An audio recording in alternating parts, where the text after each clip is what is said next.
Hello everyone, hope you all in good cheer and good health. In today's class, you will learn parts of speech, adverb and preposition. Come and join our class.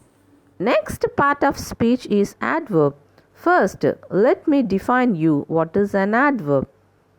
A word that is used to add something to the verb or modify a verb is called an adverb. Most adverbs end in ly words. An adverb answers to the questions such as how, when, where, how often, and what extent an action takes place.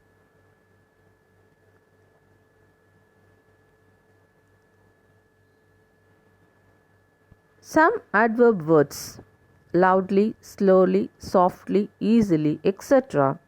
answers to the question how an action takes place.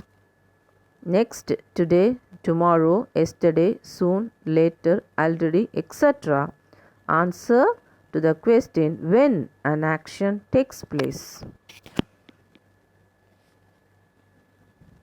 Some other adverb words outside, here, there, down, up, above answer to the question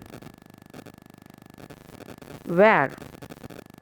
Next, very, to, almost, completely, enormously answer to the question what extent an action takes place.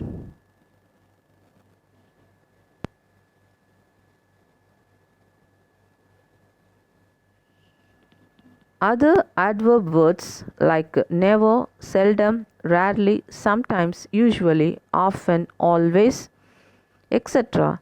answer to the question how often an action takes place. Next, adverbs in sentences. She spoke softly. Can you identify the adverb in this sentence? Yes, softly is an adverb. Next, he stood outside. Can you identify the adverb in this sentence?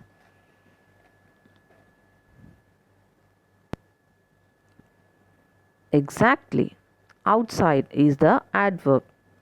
Third, he usually wakes up at 6 o'clock. Here, usually is the adverb. Another example, he met his friend yesterday. Here, the word yesterday is the adverb.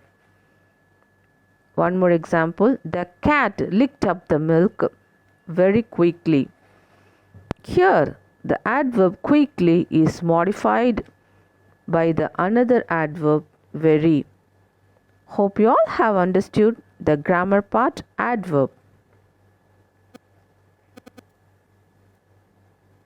Next, preposition. It is also a part of speech. What is a preposition? A word that is placed before a noun or a pronoun to show its relationship to one noun to another noun in a sentence is called a preposition. Let me list out a few preposition words.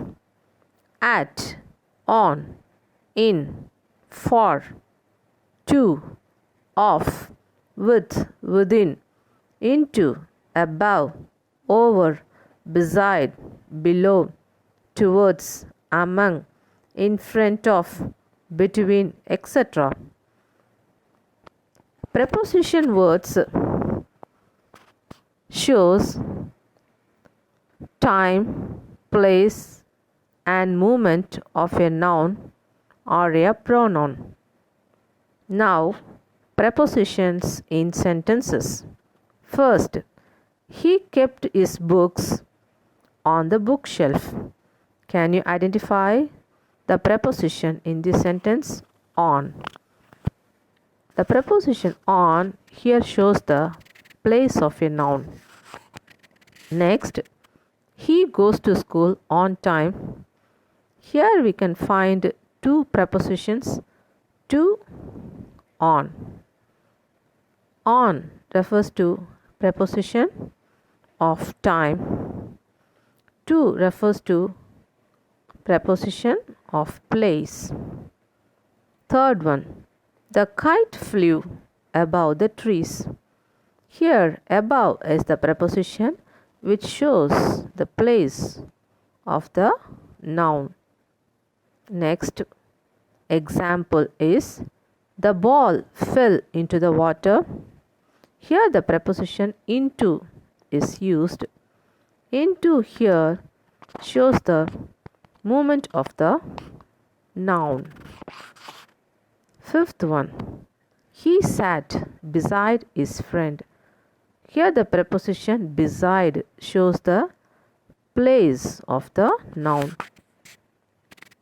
Hope you all have understood the grammar part, preposition. Remember the grammar part that we have learned today. Hope you all have understood and enjoyed our today's class. With this, we wind up our session. See you all.